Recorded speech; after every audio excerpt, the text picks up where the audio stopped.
like to wish you a blessed Friday, and as we've just celebrated All Souls Day on November 2nd, and this Sunday is All Saints Sunday, and so I was thinking back about when we started the Thought for the Day 2 years ago last March, and it's hard to believe it's been all this time, and this is our last official Thought for the Day.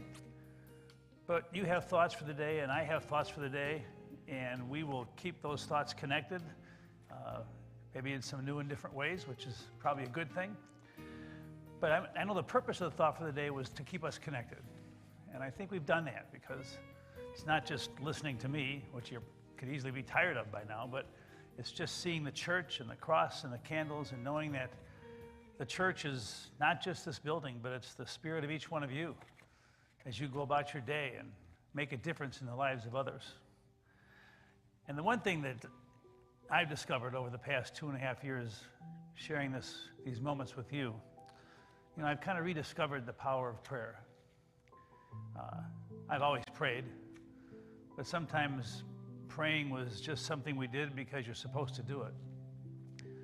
But to me, in the past 2.5, almost 3 years, the power of prayer is that connection that we share.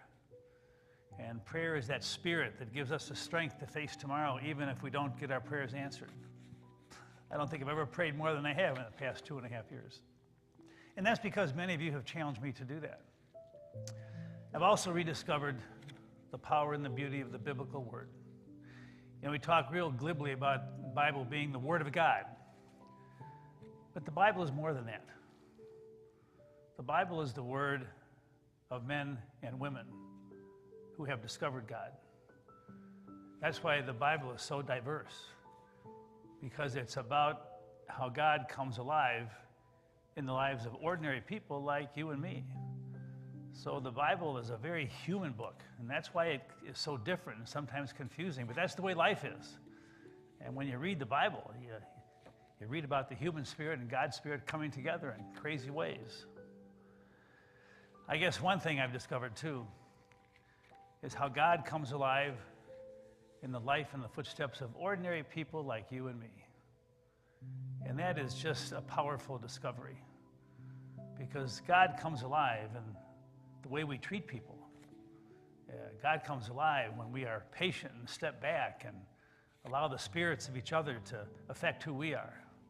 Which brings me to the words for the day, which are given to me by a guy named Stu.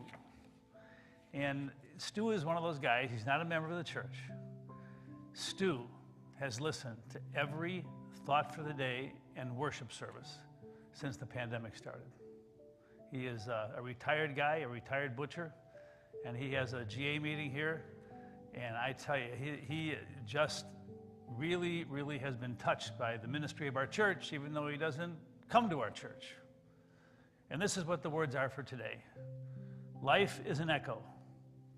What you send out comes back, so radiate and give love, and love will come back. You know how you sometimes say what goes around comes around, and we talk about when someone is evil. Hey, what goes around comes around. Well, it has to do with good stuff too. That when we choose to be kind, when we choose to take that crazy high road when it's difficult, that goodness comes back to nourish us. I'm thinking of 2 encounters I had in the past 2 weeks. One was a little boy named Mikey, and he is the son of the young man who died in that car accident, and his dad was taken from him at the age of 33. And Mikey and his mom came here the other day because he was having all kinds of questions. And he looked at me and he said, "Pastor Don," and I only had met him once. He said, "Where is my dad now?" I said, "Let's take a walk." And we walked out back. And I went to one of the places where one of your loved ones' ashes are buried. And I said, "Mikey, in 2 weeks we're going to the cemetery and your dad's ashes are going into the ground. But that's not the only place where your dad is. Because your dad will be in your heart and your soul every single day. And as you get older, you're going to feel him. He's going to watch your baseball games. He's going to be walking with you to school. So Mikey, your dad may not be here like this, but your dad is in here. And that's where your dad lives. And God comes alive when you and other people are kind to each other. And then, of course, on the other end of the spectrum, I think of someone like Shirley Sally, who lived to be 92 years old. And I've talked about how she came to us with the Veterans Home, and she was so vigorous and all that. And then 3 days later, she's in the hospital. And I was with her and her family, and she looked at me, and she said, Don, I'm ready. She said, I got my family. I got my church. I've got my faith. And she said, I'm ready. And 2 days later, she was gone. And I'm thinking of those words, I am ready. And I think of little Mikey, guess what? Your dad is in your heart and soul. And I hope that I someday can be as ready as Shirley was, ready to face tomorrow, ready to face whatever comes our way. But the one thing I've discovered more than anything else in the past 2.5+ years, talking to you almost every day or 3 times a week, and that is God comes alive in the ordinary moments and people surrounding us. And that connection, that spirit, will never, ever, ever stop.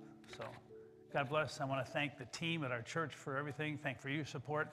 But guess what? Every single Sunday at 8:30 and 11 o'clock, we will be back. God bless. Thanks for listening.